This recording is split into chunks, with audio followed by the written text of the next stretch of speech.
We're learning more about the death of a baby on the 405 freeway. We can confirm the incident is one of 3 deadly crime scenes stretching from Woodland Hills to Redondo Beach that are all connected. Police have now identified the suspect. They also say she pushed both her children out of a moving car after murdering her boyfriend. Days prior to the tragic events unfolding, the astrology influencer spoke out about the impending eclipse on social media, something that investigators tell the Times may be connected to the alleged killing. On the morning of April 8, 2024, 3 emergency calls came into Los Angeles dispatch within the space of 4 hours. On paper, they looked like 3 separate incidents. A man found unresponsive inside an apartment in Woodland Hills, 2 children located on the shoulder of the 405 freeway, a single vehicle crash on Pacific Coast Highway in Redondo Beach. By 7:35 that morning, patrol officers and Operations Valley Bureau homicide detectives had connected all 3 scenes to one person, 34-year-old Danielle Johnson. She had over 103,000 followers on X. She ran a Reiki healing business. She sold astrological services online for up to $1,199 per session, and in the 4 days before April 8th, she had been posting what most of her followers read as spiritual content about the upcoming solar eclipse. By the time anyone thought to look at those posts differently, Jaelen Allen Chaney, 29, was dead. Her infant daughter, Solé, 7 months old, was gone. And the only living witness to everything that happened that night was a 9-year-old girl. This is not a story about astrology. It is a story about what happens when a person's deterioration gets repackaged as content, and an audience of over 100,000 people keeps watching without anyone stepping in. Please subscribe to True Crime Doctor, and don't forget to turn on your notification for new updates. This is the first of several cases on this channel where mental health, social media, and domestic abuse intersect in ways the news cycle covers for 48 hours, and then leaves behind. But this case, we are not leaving any details behind this time. Her full name was Danielle Johnson, born September 25, 1989, in Baton Rouge, Louisiana. She grew up mostly in Maryland, raised by her mother, Sharonda Cole. Her father was never present. When Danielle was around 13, Sharonda developed a substance use problem. By Sharonda's own account, she was not there for much of Danielle's adolescence. The two did not reconnect until around 2015, when Danielle had her first child. That gap as a teenage girl left to manage uncertainty alone shaped the way Danielle moved through the world for the rest of her life. People who knew her well described a deep need to be the one with answers, a tendency to read minor physical symptoms as serious health emergencies, a difficulty sitting with things she could not control or explain. She eventually moved in with her uncle in Virginia, graduated high school in 2007, and enrolled in the psychology program at Norfolk State University. At Norfolk State, she became involved with a campus Bible study group and a local Baptist church. She sang in the university choir and learned piano. She left Norfolk State without finishing her degree and returned to her uncle's home. That is where she began studying Reiki, a Japanese energy practice built on the belief that a practitioner can direct healing energy through their hands and proximity to the body. It has a following across multiple countries and cultures. For Danielle, it became the foundation of everything that came next. In December 2010, Danielle created a Twitter account under the name Mystic X Lipstick. She took the surname Ayoka, a Yoruba name meaning one who causes joy all around. Her early posts were focused purely on Reiki. As she broadened into astrology and numerology, the audience grew with her. By 2015, she had over 100,000 followers. Samuel Reynolds, a Santa Fe-based astrologer who had followed her career for more than a decade, described her relationship with that audience to Rolling Stone in terms that are worth paying attention to.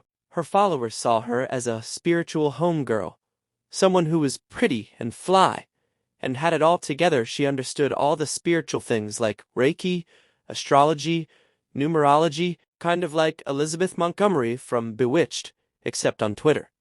Her most popular format was the Tea Time thread.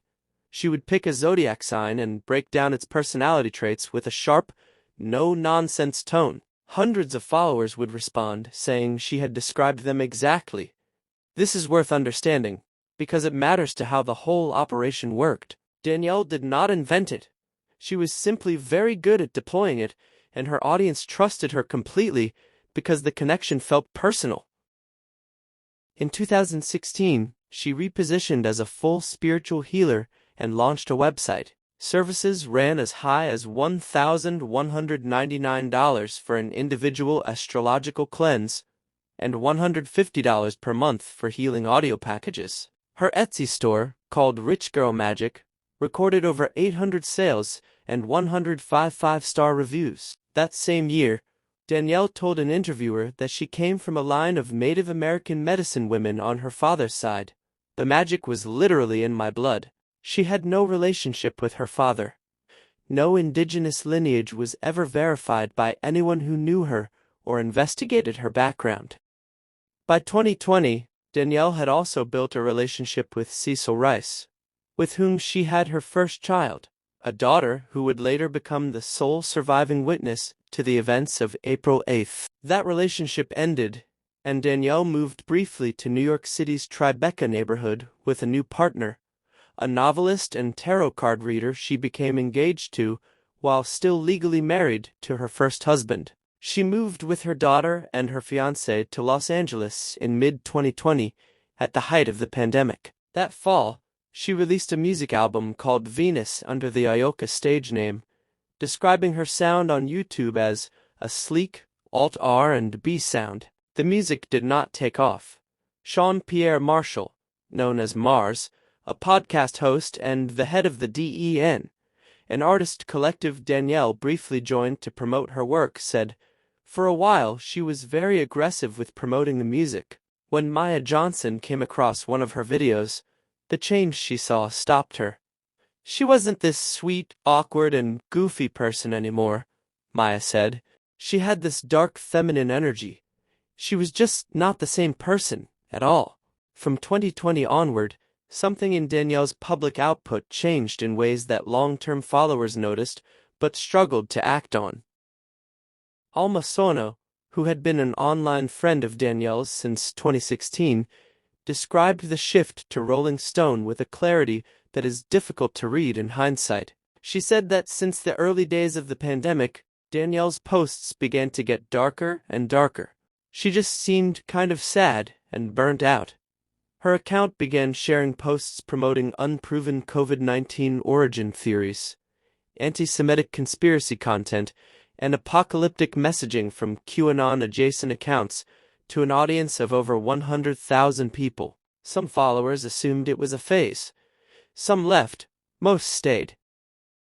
After April 8th, observers raised the question of whether Danielle had been experiencing postpartum psychosis, or a related condition sometimes referred to as spiritual psychosis, a state involving delusions, a break from reality, and an all-consuming fixation on mystical or religious belief systems. No clinical diagnosis was ever confirmed. Her family believes postpartum depression was a contributing factor, and that treatment, if it had reached her in time, could have changed the outcome entirely. Jaelen was born on May 20th, 1994, and grew up in Palm Bay, Florida. People who knew him from those years described him consistently.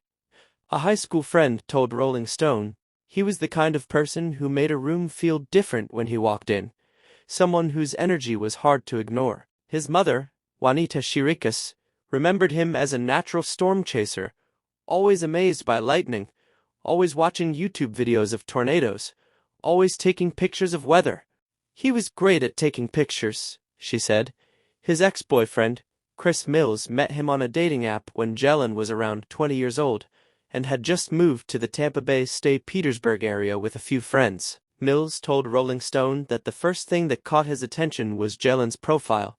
Mills described him as having nerdy swag, good-looking, with close-cropped hair and Doc Martens, but also the kind of person who would drop everything to hop a train across Europe or drive to Hillsborough River State Park in Florida just to watch a meteor shower. In 2016, when Jaelen was 21, He enlisted in the military and went to basic training at Lackland Air Force Base in San Antonio, Texas.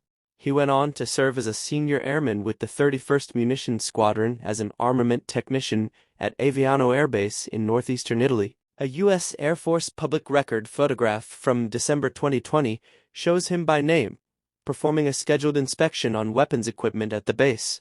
He served 4 years and did not re-enlist when his term ended in 2021. His mother Juanita wrote in his memorial tribute, "Jaelen served our country with pride, exemplified honor, courage, and dedication in the U.S. Air Force, and had a passion for travel, weather, music, science, reading, games, swimming, shopping, taking photos, and Star Wars." Even though Jaelen was the second oldest out of 3 brothers, he played the role of a big brother. His infectious smile, laughter, silliness, and generous spirit touched many lives from high school, church youth group, college, his fellow airmen in Italy, and everywhere he went. He wanted to be a meteorologist. He had not yet found his footing when everything changed. In late 2020, while Jaelen was still stationed in Italy, he came across Danielle Johnson's content online. He was a follower of hers before he was anything else to her. At the time, Danielle was living in Los Angeles. She was engaged to a novelist and tarot card reader who was still sharing her apartment, and she was still legally married to her first husband. None of that slowed what was developing. According to Sharonda Cole, Danielle's mother, who was living with Danielle in Los Angeles during this period, and saw the connection form in real time, Danielle became convinced almost immediately that Jaelen was her twin flame. There was also something Danielle's framing of the relationship could not accommodate. The people who had known Jaelen longest only knew him as a gay man. He had come out to his close friends and his family, though he was not widely known to be out in high school, given that the area of Palm Bay, Florida, where he grew up, tended to be conservative. He was out to his mother and most close friends. In May 2022, Danielle's former fiancé moved out of the apartment. In the summer of 2022, Jaelen moved in. Sharonda was living there too, and from that position she watched what was happening up close. According to Sharonda, Danielle became increasingly paranoid and began restricting Jaelen's access to his own social accounts. In May 2022, she locked down his Twitter account to prevent what she described as enemies putting a curse or spell on it. She monitored who he communicated with and worked to manage his public-facing presence. Then she turned her attention to Jaelen's mother. Danielle told Jaelen that his mother was using dark spiritual practices against their relationship and discouraged him from reaching out to her. Sharonda recalled, "Getting between a mother and son, that's a line you can't cross." Juanita confirmed this to Rolling Stone directly. "Despite the fact that I never spoke to her or anyone in her family, or said anything negative about her to Jaelen or anyone else prior to her being in my son's life." In November of that year, he sent his brother a text. It said he was dealing with something personal that he was not ready to talk about. His family respected that. They waited. The call they were waiting for never came. Sharonda Cole was the last person close to Danielle who had any real access to what was happening in that apartment. She used it. She told Jaelen directly that she was worried. She told him to trust himself. She pushed Danielle to get professional help. Danielle's position was that her own spiritual practice was sufficient, that she did not need a clinician because she had her gifts. During one confrontation in the apartment, the situation reached a point where Danielle broke a glass and threatened to harm herself by swallowing the broken pieces. Sharonda was the one who called for emergency services that night. After that, Danielle removed Sharonda and her half-brother from the apartment. She cut off contact with both of them. The last adult who had both the access and the willingness to say something out loud was now gone. Not long after Sharonda was removed from the apartment, Danielle became pregnant. On August 31st, 2023, she gave birth to a daughter. They named her Solé. If this case is sitting with you and, based on what you have just heard, there is a good reason you should share this video with someone who needs to see it. Like it, if you want us to keep going deeper on cases like this one. Click the like button and subscribe so you are there when a new case like this drops. By the time April 8th arrived, Danielle had been posting about the eclipse for days. These were not passing comments. They were pinned messages, all caps, warnings, and content directed at over 103,000 followers. On April 4th, she posted, "This eclipse is the epitome of spiritual warfare. Get your protection on and your heart in the right place. The world is very obviously changing right now, and if you ever needed to pick a side, the time to do right in your life is now." On April 5th, she posted in all capitals, wake up, the apocalypse is here. Everyone who has ears listen. Your time to choose what you believe is now. If you believe a new world is possible for the people now, there is power in choice. There is power in choice. In the hours directly before the events of April 8th, she posted a final warning. Alert, this is the final warning. Turn notifications on, do not look at the eclipse. Something big is coming. On the same day she posted the apocalypse warnings, she also posted the word love dozens of times in a separate thread.